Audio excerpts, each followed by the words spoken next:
Ramakrishna Republic आपला blog बघताय ना, बघितलाच पाहिजे। आज कीर्तन सेवेची तिसरा दिवस आहे आणि आज पण आपण चाललेलो आहे पोटा या ठिकाणी कीर्तनासाठी। आज हरिभक्त परायण पांडुरंगजी महाराज घुले यांची कीर्तन सेवा त्या ठिकाणी होणार आहे आणि ती श्रवण करण्याकरिता आम्ही सर्वजण जाणार आहोत। आता तिथे गेल्यावरती पाहूयात कीर्तन कसं होतंय आणि तुम्हाला सुद्धा ऐकूयात। पोचल्याबरोबर राजश्रीताई भागवत यांनी काढलेली सुंदर अशी तुकोबारायांची रांगोळी आम्हाला त्या ठिकाणी बघायला भेटली। आम्ही पोचलो तेव्हा कीर्तन सेवा चालू झालेलीच होती। घुले बाबा कीर्तनासाठी उभे राहिलेले होते, आम्हाला जागाच भेटली नाही बसायला। मी मागेच बसलो आणि कीर्तन सेवेकरिता श्रवणाकरिता आम्ही त्या ठिकाणी बसलो। कीर्तनासाठी ज्यांची मृदुंगाची साथ होती ते म्हणजे मृदुंगाचे सम्राट मृदुंगाचार्य हरिभक्तपरायण कोष्टी गुरुजी यांची होती। चला आता घुले बाबांचं थोडंसं दृष्टांत आपण या ठिकाणी ऐकूयात। सांगतील इकडे गेली तेवढं विचारायला काय हरकत आहे आपल्याला, म्हणून तो तुकोबारायांच्या जवळ गेला।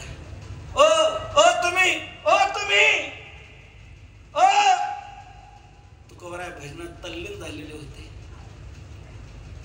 त्याने देहदशेवर आणलं।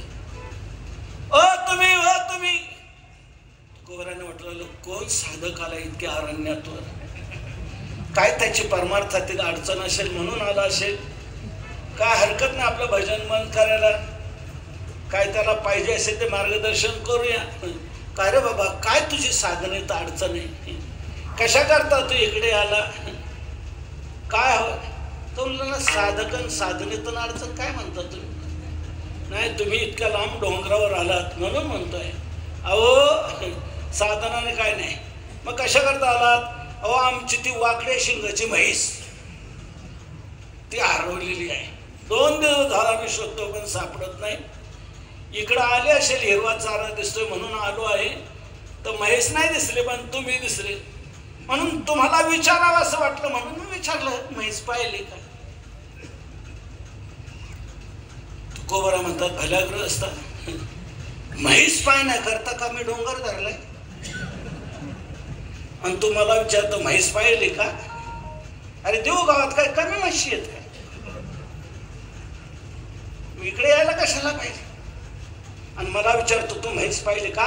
अरे एक लक्षात घे, मनुष्य जन्म हा म्हैस पाहण्याकरता नाही, मनुष्य जन्म हा देव पाहण्याकरता। देव पाहावया करीवो सायास, करीवो सायास। घुले बाबांनी अतिशय सुंदररित्या आपल्या कीर्तनामध्ये आम्हाला एक दृष्टांत दिला। आपण सर्वजण म्हशीच्या मागे आहोत, म्हणजेच आपल्या सर्वांचा अट्टहास हा म्हैस शोधण्यामध्ये आहे, परंतु देव शोधण्यामध्ये नाही।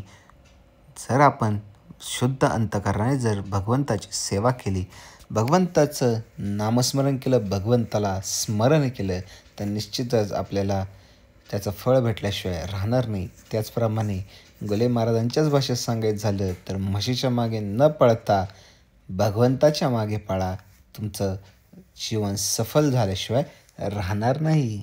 घुले बाबांचं कीर्तन ऐकण्यासाठी तुफान गर्दी।